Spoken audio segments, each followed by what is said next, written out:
All right, people. One more quarterback video today. We got one more. It's this one right here. And now we're taking a look at the true void. We're staring deep into the void here. We're trying to find the low-end backups. These are guys who, well, you have to roster two quarterbacks, right? You have to have two quarterbacks. You literally cannot go into a season and you have one active quarterback and you just go for you can't do that. So you have to have somebody. But let's say you don't really want to have somebody. Let's say you're just like, if they didn't make me do it, I wouldn't do it. Then you go get somebody like this because these are guys who are going to cost practically nothing. They will be happy. They will be lucky to get the minimum. They will be lucky if they can get veteran minimum. You will probably spend, some of these guys might be less than $1 million. A couple of them are going to be a little more than $1 million. This is just like where you go when your strategy is, we're just going to hope our starter doesn't get hurt. That's it. If our starter gets hurt, we're screwed. We're not going to think about that scenario too much. So let's just get a guy to say that we have a guy and save the little bit of money. Right? Now, I do think that you could get somebody like a Carson Wentz for just a few $100,000 more than these guys, so I would personally just go do that. But if that's not an option and your choices are like a okay backup for $3 million or a bad backup for 1.1, 1.2, I can understand the wisdom of maybe just saying let's just have a terrible backup, and if the starter gets hurt, we're going to lose. Oh well. We're betting on our starter staying healthy. So if you want to go that route, here are some options. I don't know if any of them are really any different than any other. If anything stands out to you here, please let me know because I got to be honest, it all kind of blends together here in this territory. We got Easton Stick, who did actually play a little bit for the Chargers last year when Herbert got injured, and he's got some wheels. He can move, right? He's got some mobility. There is some physical ability there. But they didn't win any games. They didn't really get anything positive going offensively. His numbers were okay, I guess, but like they were not in service of anything positive happening on that Chargers offense. So who cares? It doesn't mean anything, right? PFF more or less liked what he did, I guess, but mostly just rushing stuff. So look, if you want poor man's Tyler Huntley, Easton Stick might work. You get to save a couple $1,000,000. I don't think he's going to get any more than the veteran minimum because he just didn't do really enough good in 2023 to actually earn beyond the minimum he can make. Next guy I want to look at here would be Nate Sudfeld, Super Bowl champion Nate Sudfeld, former 6th round pick.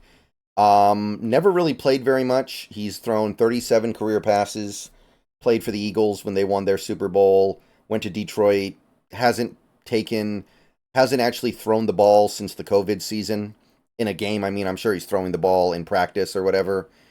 So you go back to that COVID year and, so yeah, this is, like I said, this is like where you go when your strategy is just, hopefully the starter don't get hurt.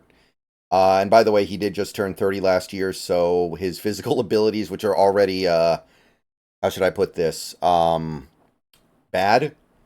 are probably going to keep declining. He's big though, 6'6". We like that. 6'6" is nice. I can dig it. Who else? Who else? Who else? We can go maybe with the Brandon Allen. Brandon Allen, most recently a member of that 49er quarterback battle, but last time he actually played was a little bit with the Bengals across 3 years. Actually started a handful of games in 2020, the COVID year, and played not the worst. Played a little bit with the Broncos in 2019 and played bad, but he's played. He's played semi-recently. PFF didn't completely hate his 2020 season. And he's going to turn 32 right before the season starts. So you are going to have to give him a little more veteran minimum money because he's been a veteran for...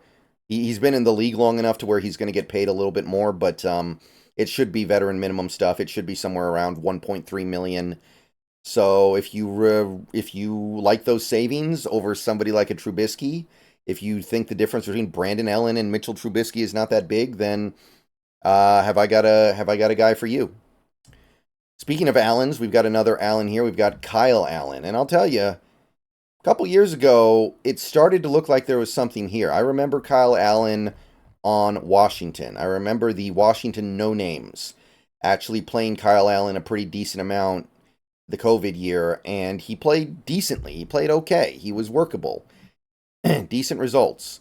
And the year before that, by the way, he started most of the season for the Carolina Panthers, so this guy does have extensive experience as an actual NFL player, but let's just say the results in Carolina were not particularly good, which is why he went to Washington not too long after. And since then, he's been bouncing around a little bit, spent some time in Houston, spent some time in Buffalo. He's a guy who will make veteran minimum.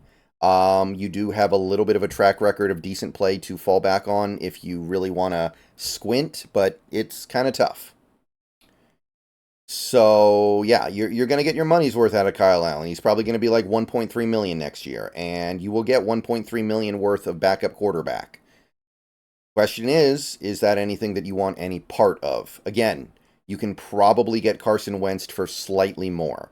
You could maybe get a guy like a Blaine Gabbert for slightly more, who I haven't talked about in this series. It depends on how much you value the semi-competent backup. All right, last guy in this video that I'm going to mention would be Matt Barkley, and this is a guy who's been around forever, and it would just be kind of an interesting experiment to bring him in at this point because I remember this guy being part of all the memes back in the day with USC, and then he went to Philadelphia. And I'll tell you, when he took the field in Philadelphia, it kind of looked like the JV quarterback got thrown into the varsity game, and like everybody in front of him got hurt, so they just had to call the JV quarterback and tell him to go in there. And he's never looked at the playbook. He's never played with any of these players, and he's just like, okay, I'll see what I can do. And you get the results that you get. He did actually get some extensive starting experience in 2016 with the Bears and was bad, really bad. But since then, he's just kind of been bobbing around as a backup. It was a backup in Buffalo, backup in Jacksonville, doesn't really play that much. Last time he played any real football at all was 2020. Played in like one game and was whatever. You go back a little bit further, you can find some more games where he did play, but he never really played good. So again, it's just a question of what do you value, that extra $1.5 million, or do you value having a backup quarterback who can actually do something more than just turn around and hand the ball off, right? That's what these guys would mostly be. Maybe not Easton Stick because he has mobility. These guys are handoff machines. These guys are get the ball, turn around, give the ball to the running back, and watch the running back run. All right, so that's it for this quarterback series. Let me know what you guys think about it all. I know that this video in particular wasn't exactly the most compelling, but we got to do all our homework here. And going after a very low-level backup quarterback is a potential strategy for this Seahawks team. It's a way to save a little bit of money, and you just accept your fate if the starter gets hurt. You just accept your fate. All right. Might be another video later today, but if not, we're going to move to another positional group likely tomorrow. Obviously, things can interrupt our flow here, but we're going to continue on with this free agency primer in the coming days. See you guys later. Go Hawks.